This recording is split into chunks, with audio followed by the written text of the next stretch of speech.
hidup saya, sumpah saya ingin mati di atas kebenaran. Saya ingin mati membela rakyat saya.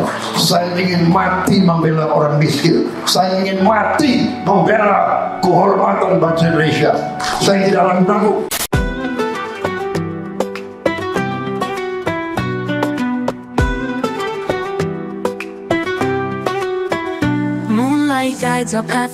Naiknya Prabowo Subianto sebagai Presiden Indonesia sebenarnya sudah diwanti-wanti oleh banyak pihak dari luar negeri.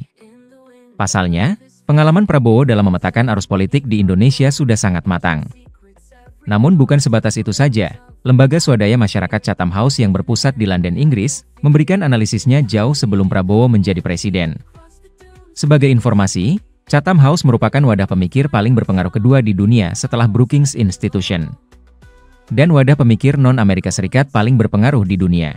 Dalam artikelnya yang ditulis oleh Ben Bland, yang berjudul Continuity Prabowo Means Change for Indonesia, Ben menjelaskan beberapa kemungkinan yang akan terjadi jika Prabowo menjadi presiden.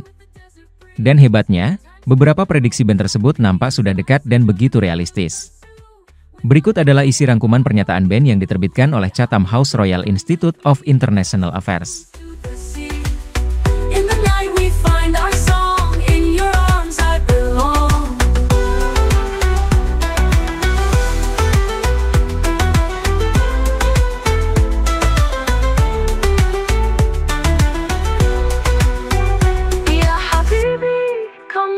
Across the dunes to the sea. In the night we find our song. In your arms I belong.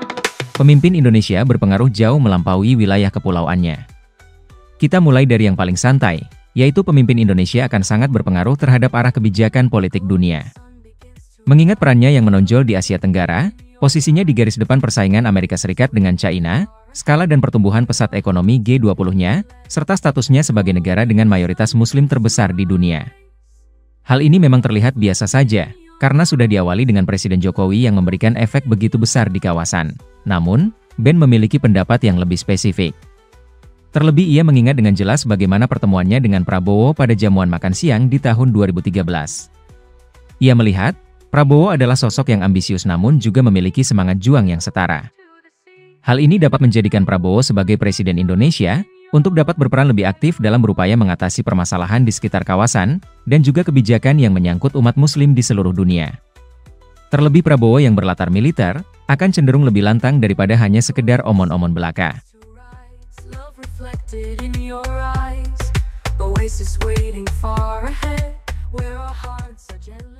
Jumhuriyet Indonesia Prabowo Subianto, falyatafaddal. Bismillahirrahmanirrahim. Assalamualaikum warahmatullahi wabarakatuh. We look with the world today with horror, dismay and astonishment at the fact that nations that consider themselves modern and civilized can perpetrate flagrant violations of international humanitarian law. Tidak menjadi proksi dari Jokowi.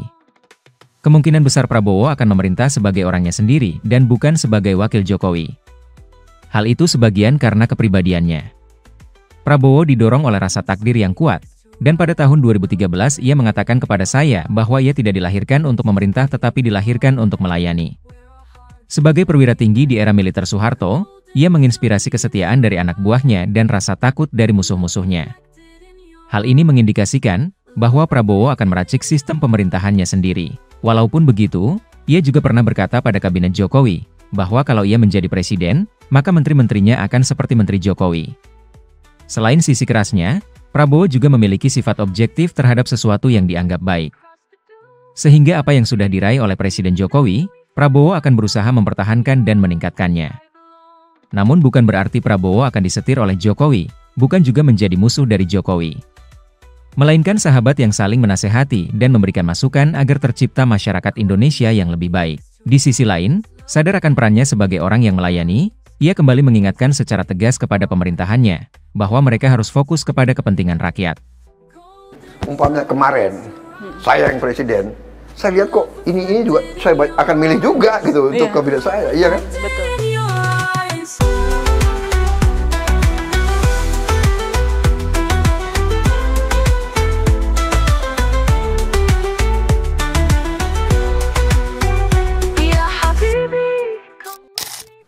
Kita harus ingat bahwa kekuasaan itu adalah milik rakyat. Kedaulatan itu adalah kedaulatan rakyat. Kita berkuasa seizin rakyat. Kita menjalankan kekuasaan harus untuk kepentingan rakyat. Kita harus selalu ingat, setiap pemimpin dalam setiap tingkatan harus selalu ingat, pekerjaan kita harus untuk rakyat.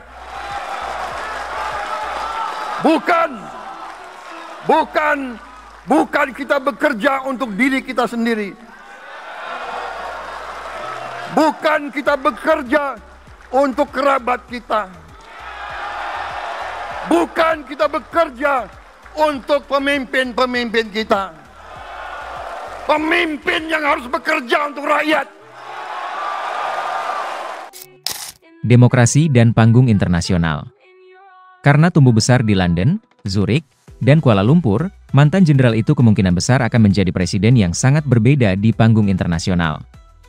Jokowi tidak menyukai formalitas pertemuan diplomatik, tidak pernah menghadiri Majelis Umum PBB secara langsung, dan berpendapat bahwa kebijakan luar negeri harus berpusat pada peningkatan perdagangan dan investasi.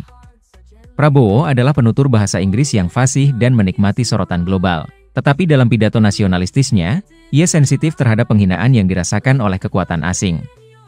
Meskipun kecil kemungkinan baginya untuk membatalkan komitmen lama Indonesia terhadap kebijakan luar negeri yang independen dan tidak berpihak, Prabowo akan membawa gayanya sendiri yang antusias, tetapi tidak dapat diprediksi.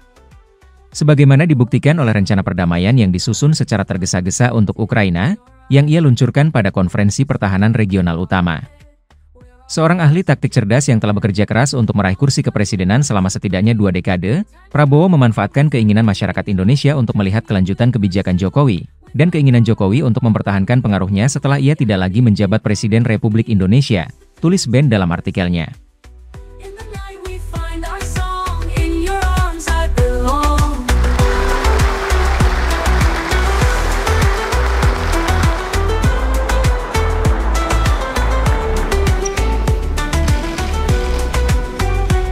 Walaupun prediksi-prediksi tersebut belum nampak semua, namun ciri-cirinya sudah mulai terlihat.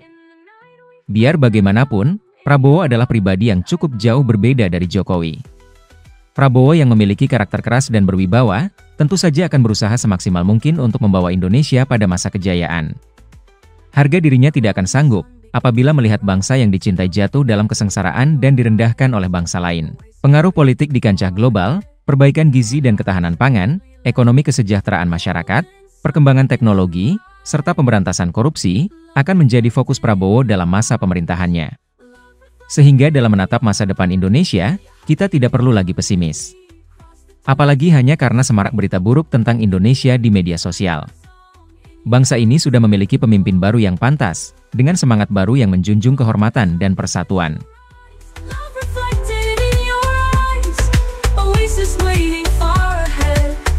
Hearts are gently led.